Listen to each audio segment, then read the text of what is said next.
जय हिंद दोस्तों, welcome back to this channel. आज मैं बात करने वाला हूँ इंडिया के बारे में। वैसे तो इंडिया के बारे में बहुत सारी फैक्ट्स है जो अगर मैं बताऊंगा तो ये वीडियो बहुत लंबी हो जाएगी, लेकिन मैंने 10 पॉइंट को शॉर्ट लिस्टेड किया हुआ है जो कि top 10 unknown facts about India. जैसे कि इंडिया में सबसे मेजर रिलीजन्स क्या है, और एक ऐसा जगह है जहाँ पे एक वोटर के लिए एक स्पेशल पोलिंग स्टेशन किया हुआ है, और द ह्यूमन कैलकुलेटर।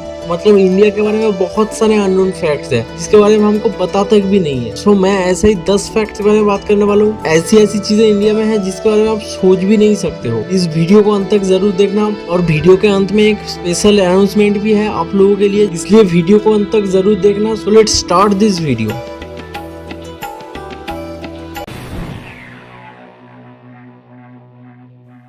नंबर 1, आपको पता है इंडिया का सबसे पहले रॉकेट को ट्रांसपोर्ट किया गया था साइकिल के थ्रू, साइकिल से, जिसका नाम था निक अपाची, और इसे लीड किया था इंडियन स्पेस रिसर्च ऑर्गेनाइजेशन यानी कि इसरो। इसरो के डॉक्टर विक्रम साराभाई ने लीड किया था। इसे लॉन्च किया गया था अगस्त 15 में 1969 को। डॉक्टर विक्रम साराभाई ने इंडिया का सबसे पहला रॉकेट बनाया था। इसे लॉन्च किया गया था थुम्बा लॉन्चिंग स्टेशन से, जो कि इंडिया का सबसे रॉकेट लॉन्चिंग साइट बना, जो कि तिरुवनंतपुरम में था, जो कि 1963 में बना था।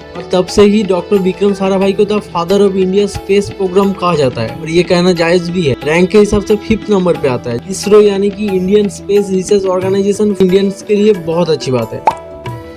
तो next number 2, the human calculator. और ये ह्यूमन कैलकुलेटर क्यों कहा जाता है, इसके पीछे एक वजह भी है। इस नाम से जाना जाता है शकुंतला देवी को, और ऐसा क्यों है वो आप खुद ही देख लीजिए। ये 2 संख्याओं का गुणा करना है, और इसका आंसर आप कितनी देर में निकाल सकते हो ये आप खुद ही सोच लो। लेकिन मैं आपको बता दूं कि शकुंतला देवी ने इसका आंसर 28 सेकंड में निकाल दी थी, और इसके आंसर कितना है वो आप खुद ही देख सकते हो, और मेरे से तो गिना नहीं जा रहा है, इसलिए इनको द ह्यूमन कैलकुलेटर कहा जाता है। लेकिन अभी तो कुछ लोग ऐसे हैं, लेकिन उस टाइम पे ये अकेले ही थी, ऐसे कैलकुलेट कर सकती थी। अब क्या आप सोच रहे हो कि ऐसे कैलकुलेट इन्होंने कैसे कर पाया? तो मैं आपको एक ट्रिक दिखाता हूँ, इससे शायद आप समझ जाओ, और वो था higher roots. Calculated the 7th roots. नीचे जैसे आप देख सकते हो, Shakuntala Devi walked backward from the 7th power to derive the root. भाई ये तो मेरे समझ से परे है, मुझे तो भाई कुछ समझ में नहीं आ रहा है। आप लोगों को किसी को समझ आ रहा है तो फिर बहुत अच्छी बात है। तो इनको ह्यूमन कंप्यूटर भी कहा जाता था, और इन्होंने 1982 में Guinness book of world record भी हासिल किया था। हालांकि 21 अप्रैल 2013 में इनकी मौत हो गई। और अगर आप सोचते हो कि मैथमेटिक्स का आविष्कार किसने किया था, इनका आविष्कार किया था पिथागोरस और एनासिन, ग्रीक्स के कुछ इंसान हो। इसका आविष्कार किया था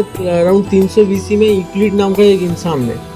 खैर जो भी है, आगे बढ़ते हैं। नंबर 3, आप अभी जो आपके स्क्रीन पर ये इमेज देख रहे हो, ये सैटेलाइट से खींचा गया है, और ये छोटी छोटी चीज जो दिख रहा है ये एक्चुअल में इंसान ही है, और ये दृश्य है कुंभ मेला के। और आपके जानकारी के लिए मैं बता दूं कि कुंभ मेला एक स्पिरिचुअली इवेंट है जो कि नॉर्थर्न इंडिया में होता है, और ये इमेज क्लिक किया गया था 2011 में, और उस साल यहाँ पे 70 मिलियन लोग आए हुए थे, और देसी भाषा में बोले तो 7 करोड़ लोग यहाँ पे आए हुए थे। तो ये तो स्पेस से दिखेगा ही ना, 7 करोड़ लोग इकट्ठा हो जाएंगे। तो आप में से कितने लोगों ने कुंभ मेला एक बार भी विजिट किया है, प्लीज कमेंट सेक्शन में बताइएगा। और ये इंडिया के अलावा और कौन सी कंट्री में कहाँ पे हुआ है, और ऐसा कौन सा मेला है जहाँ पे 7 करोड़ लोग आते हैं? भाई साहब मुझे तो नहीं पता, अगर आपको पता है तो फिर आप प्लीज बताइए। तो अब चलते हैं नेक्स्ट, नंबर 4। आपको पता है इंडिया सबसे बड़ा मिल्क प्रोड्यूसर है। मैं आपके जानकारी के लिए ये बता दूं कि India rank first in milk production, accounting for 20% of world production. Milk production 1991 से 1992 तक 55.6 मिलियन टन था ईयरली, लेकिन 2017 से 18 तक वो आ गई 176.3 मिलियन टन। हर साल की एवरेज ग्रोथ 4.5% ही है, जो कि बहुत ज्यादा होता है। तो ऐसे में हर दिन 2,83,906 लीटर दूध हर दिन प्रोड्यूस होता है। तो नाउ नंबर 5, क्या आपको पता है सिर्फ एक वोटर को वोट देने के लिए, ऐसे ही सिर्फ एक वोटर के लिए एक स्पेशली पोलिंग बूथ, यानी कि जहाँ पे आप वोट डालने जाते हो, ऐसे ही एक इंसान के लिए स्पेशली बनाया जाता है हर साल, और उनका नाम है महंत भरत दास, जो कि छोटा सा हैमलेट के रेसिडेंस है जिसका नाम है बनिच। शायद मैं प्रोनाउंस सही से कर नहीं पा रहा हूँ, जो भी है उसके लिए माफी। सो ये गिर फॉरेस्ट में पड़ता है, जो कि गुजरात में स्थित है, और इनके लिए एक स्पेशल पोलिंग स्टेशन खोला गया है, क्योंकि इंडिया दुनिया का सबसे बड़ा डेमोक्रेसी है, इसलिए यहाँ पे हर एक वोटर का वोट देना जरूरी है, तो इसीलिए ये किया जाता है। तो नेक्स्ट नंबर 6, क्या आपको पता है इस दुनिया में सिर्फ एक ही कंट्री है जहाँ पे काऊ के लिए बिल ऑफ राइट्स है, मतलब जिसे हम अधिकार बिल कहते हैं। दुनिया में सिर्फ यही एक लौता कंट्री है जहाँ पे ये रूल्स है। इस रूल्स को लागू किया गया है अक्टूबर 26, 2005 को सुप्रीम कोर्ट के द्वारा। अभी आपको शायद ये लग रहा हो कि ये बेकार की रूल्स क्यों है, तो फिर मैं आपको बता दूं कि ये एंटी काऊ स्लॉटर्स के लिए ये बिल लगाने के बाद पशु हत्या काफी हद तक कम गया था, और ये इंडिया के 28 में से 20 स्टेट में लागू होता है पूरी तरीके से। और ये एक फैक्ट है जो कि इस दुनिया में कहीं पे भी नहीं है। जानवरों को हत्या ना करने के लिए ही बनाया गया था इस रूल को। So now move to number 6। एक और फैक्ट मैं आपको बता दूं कि श्रीलंका ने काऊ स्लॉटर्स को बिल्कुल बैन कर दिया है। तो ये एक जानकारी था मेरे पास, तो मैंने आपको बता दिया। So now let's move to number 7। क्या आपको पता है इंडिया में हर दिन जितने लोग ट्रेन में ट्रैवल करते हैं उसका लगभग बराबर ऑस्ट्रेलिया का टोटल पॉपुलेशन है। हर दिन इंडिया में more than 23 million passenger 12,617 train में ट्रैवल करते हैं। कहीं पे भी आना जाना लगा रहता है। अगर देसी भाषा में बोले तो 2,30,00,000 लोग हर दिन इधर उधर ट्रैवल करते ट्रेन से। ऑस्ट्रेलिया के टोटल पॉपुलेशन देखे तो 2.5 करोड़, तो ये करीब करीब इक्वल हो रहा है। तो इतने लोग ट्रेन से सफर करते हैं हमारे इंडिया में। मुझे तो नहीं पता ऐसी कोई कंट्री जहाँ पे इतने लोग 23 मिलियन लोग हर दिन ट्रैवल कर रहे हैं सिर्फ ट्रेन से। एक और फैक्ट मैं साथ में बता देता हूँ कि सन 2020 के अनुसार अब तक 7.8 बिलियन लोग इस दुनिया में मौजूद है। तो now move to number 8। Maharashtra के लोनार लेक के बारे में कितने लोगों को पता है? उस लेक को क्रिएट किया है एक मेटियोर ने, और ये महाराष्ट्र के लोनार लेक तक आने के लिए आपको औरंगाबाद से लगभग 4 घंटे की ड्राइव करनी पड़ेगी। तो ये क्रिएट हुआ था एक मेटियोर से, एक मेटियोर की पृथ्वी से टकराने से। मतलब यहाँ पे गिरा था और उसके बाद यहाँ पे एक लेक बन गया। ये मेटियोर गिरा था 52,000 साल पहले। जैसे कि आप हॉलीवुड की फिल्मों में देखते होंगे, जैसे एस्टेरॉयड आके टकराता रहता है स्पेस स्टेशन वगैरह में।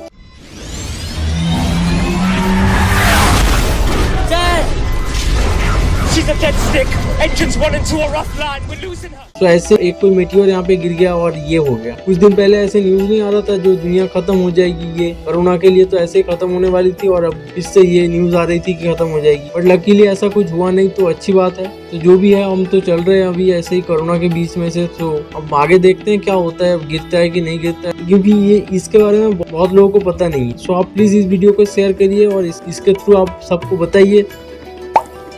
तो now let's move to number 9। क्या आपको पता है इस दुनिया का सबसे पहला हॉस्पिटल ट्रेन इंडिया में ही बना था, और इस ट्रेन का नाम है द लाइफलाइन एक्सप्रेस। ये एक 7 कोच हॉस्पिटल ट्रेन है जिसे डोनेट किया है इंडियन रेलवेज ने। ये एक मेडिकल और सर्जरिकल हेल्थ केयर है। रूरल पॉपुलेटेड एरिया में जाता है। जो लोग हॉस्पिटल तक नहीं पहुंच सकते उन लोग डोर स्टेप में ही पहुंच जाते हैं। जो भी है ये एक अच्छी चीज है जो कि किया गया है, और ये दुनिया का सबसे पहला एक चलती फिरती ट्रेन में ही हॉस्पिटल बना दिया गया है। ये दुनिया का सबसे पहला हॉस्पिटल ट्रेन है। अब बढ़ते हैं नंबर 10 की ओर। बट उससे पहले एक जरूरी बात जो मैं आपको दिल से बताना चाहता हूँ वो ये है कि आप लोगों का बहुत बहुत शुक्रिया इस चैनल को सब्सक्राइब करके हमारा उत्साह बढ़ाने के लिए, और मैं कितना खुशी हूँ आपको बता नहीं सकता। एक और चीज जो मैं आप लोगों के लिए बताना चाहता हूँ कि अगर आप लोगों के पास कोई भी टॉपिक है, मतलब कुछ भी आप लोगों के मन में सवाल है, तो प्लीज कमेंट में बताइए और उसका जवाब मैं देने की कोशिश करूंगा। और अगर हुआ तो फिर मैं उस बारे में वीडियो भी बना दूंगा। तो अगर प्लीज हो सके तो इस वीडियो को शेयर भी कर दीजिए। प्लीज अपने दोस्तों वगैरह से चैनल को सब्सक्राइब करवाइए, उससे थोड़ा और उत्साह बढ़ेगा और हमारा प्यार भी बढ़ेगा। और सो अब बात करते हैं सबसे लास्ट वाले फैक्ट के बारे में। Number 10, first things first, India is the secular democratic Republic, मतलब कि धर्मनिरपेक्ष लोकतांत्रिक देश है। और मानता हूँ इस देश में हिंदुज्म ज्यादा है, लेकिन यहाँ पे लगभग 8 रिलीजन्स लोग रहते हैं। जैसे कि हिंदुज्म है 79.8%, और इस्लाम है 14.2%, क्रिश्चियनी है 2.3%, और सिखिज्म है 1.7%, अदर्स 0.9%, उसमें बुद्धिज्म है 0.7%, और जैनिज्म है 0.4%, और ये लास्ट वाले हैं 0.1। खैर जो भी है हम सब साथ में मिलकर के रहते हैं, और इसीलिए ये एक धर्मनिरपेक्ष देश है। और ऐसा देश इस दुनिया में कोई नहीं है कि जहाँ पे इतने सारे रिलीजन्स के लोग एक साथ रहते हैं। द बिग थिंग इज हम सब लोग एक साथ रहते हैं और हमें किसी भी हाल में अलग नहीं होना है। हम सब एक हैं, एक थे एक ही रहेंगे। इंडिया बहुत ही अलग है, यहाँ पे कोई भी रीजन के हो, कहीं से भी आते हो, भी यहाँ पे आपके लिए जगह है। यही सारी चीजें इंडिया को और सारी देशों से अलग बनाती है। ऐसे बहुत सारी चीजें हैं इंडिया के बारे में, अगर मैं आपको बताऊंगा तो फिर वीडियो बहुत लंबी हो जाएगी। जैसे कि 5000 साल पुराना Varanasi is the oldest inhabited place in the world. और फिर आता है ये फ्लोटिंग पोस्ट ऑफिस श्रीनगर में डल लेक में, दुनिया में एक अकेला ऐसा पोस्ट ऑफिस जो फ्लोट होता है। और इस बारे में तो मैंने आपको बता ही दिया है, जिस गांव में एक भी दरवाजा नहीं है। और अगर आप ये वीडियो नहीं देखे तो फिर इस वीडियो खत्म होने के बाद वो देख लेना, उसका लिंक डिस्क्रिप्शन में और आई बटन में भी दिया रहेगा। India is the large number of vegetarians in the world. और सबसे बड़ी चीज, India is the second largest English speaking nation. ऐसे बहुत सारी इंडिया के बारे में चीजें हैं। बस इस वीडियो के लिए बस इतना ही रखते। तो thank you so much for your lovely response and take care yourself. Good bye और जय हिंद।